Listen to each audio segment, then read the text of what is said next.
Bon après-midi, bonsoir. Back again with another video. Today's video is going to be about graveyard dirt and its black magic use. There's many videos on YouTube that talk about graveyard dirt. No one ever really goes into, detail a bit about their experiences and, or really shed that much exquisite light on a subject.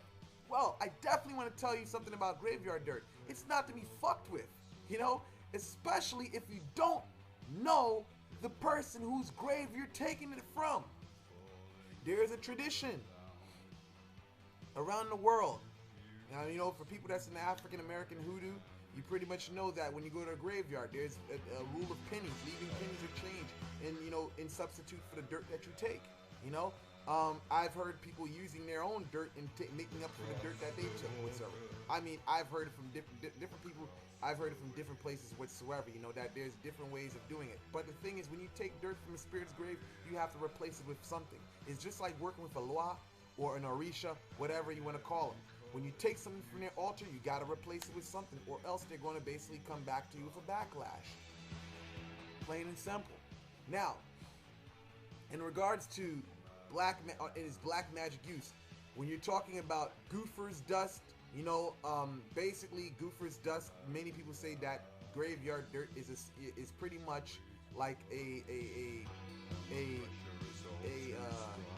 concoction that's in that mixture itself. That's according to word of mouth whatsoever.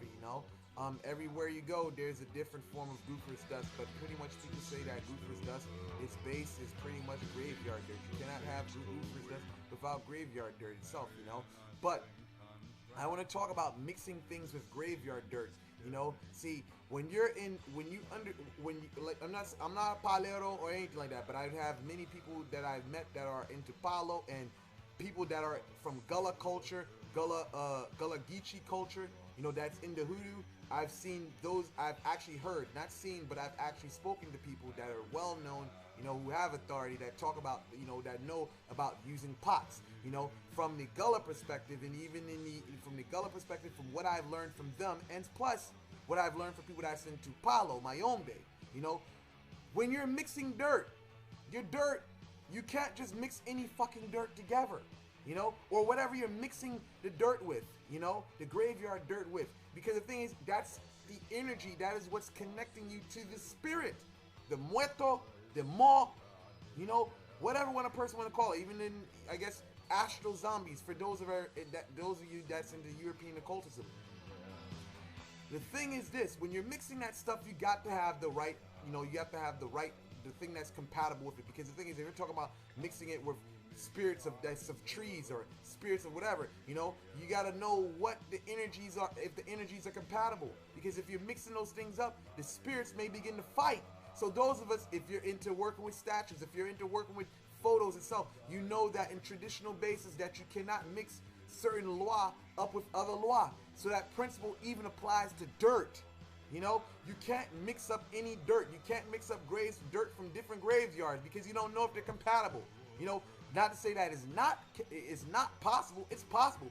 But the thing is, you have to have highly developed senses, because you can know when the spirits do not work. See, the last thing you want to do is basically catch on to the spirits not being compatible when you see physical results, because it may be too late. You may get into a fucking car accident, and and now you're laid in the hospital, and that's when you find out that fucking your combination was wrong. So therefore, it becomes something that you have to address seriously, especially if you're working with dirt from the grave of someone who was a bad person when they lived, or if they died in a very violent way.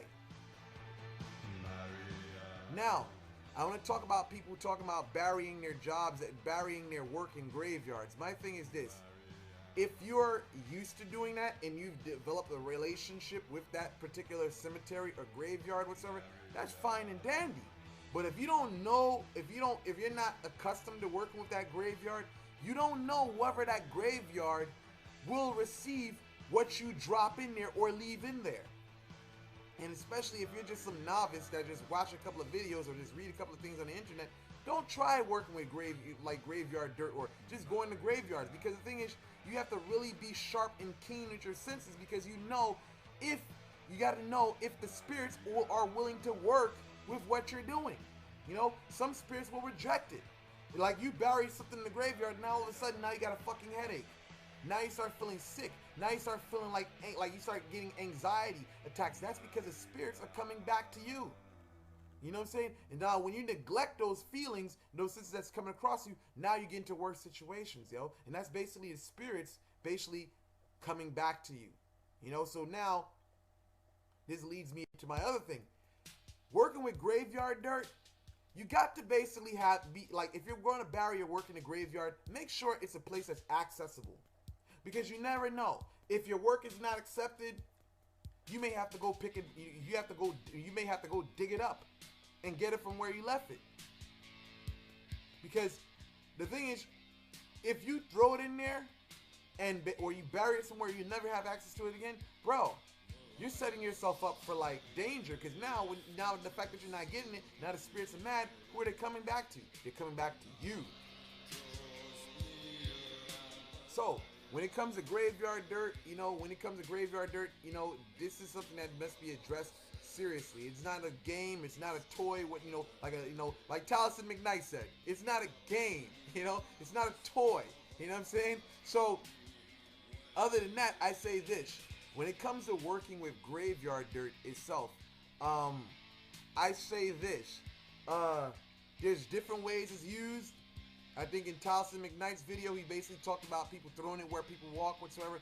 Now, for me, I don't use that method. I use a method. I like to do what my friend who's from Gullah culture, he calls it, what they call it? He calls my style, what they call it, telepathic magic itself, I guess that's what you're going to call it, whatsoever, because it's basically, I basically send my work out when I work with graveyard dirt. It's not something I go where I physically have to be there. It's something that I do whatsoever from spirit work. When I mix my combinations up, boom, I light my work, my candles and stuff like that, and boom, it goes out there. For me, I've used graveyard dirt on candles. It works for me. But I must say this: the graveyard dirt you get, you gotta mark it and know where you got it from. Because the thing is, what one graveyard dirt will do in one job doesn't mean that it will do it in the next job. Because each spirit is different. And each temperament is different. So now you begin to mix those things, and now all of a sudden you see, damn, fuck, you mix this up with this particular herbal combination, oil combination. Now it's not working when you do it with another spirit. That's because they're not the same spirit. Their energy is totally different. So with that said, this is something that has to be addressed scientifically and documented. Each experience you have, you document, you label it. This is from this spirit here, this person here, and this is a name. This is what the person did, whatsoever. Now, again, well, with that said, I would also say this: is that when you're doing dark work, the best thing you want to do is go to the grave of someone who died in a violent way, or basically someone, they say in tradition, is basically going to the person whose grave who was in the military, whatsoever. That's in Haitian culture, But there's different parts that they say, well, go to a criminal's grave, a person that was a criminal itself, But in Haitian culture, they usually say we usually get people from the military and stuff like that, But that's what I have to say so far. I don't think there's anything much for me to say, but like and subscribe, and I hope my video was very informative. Thank you guys for watching.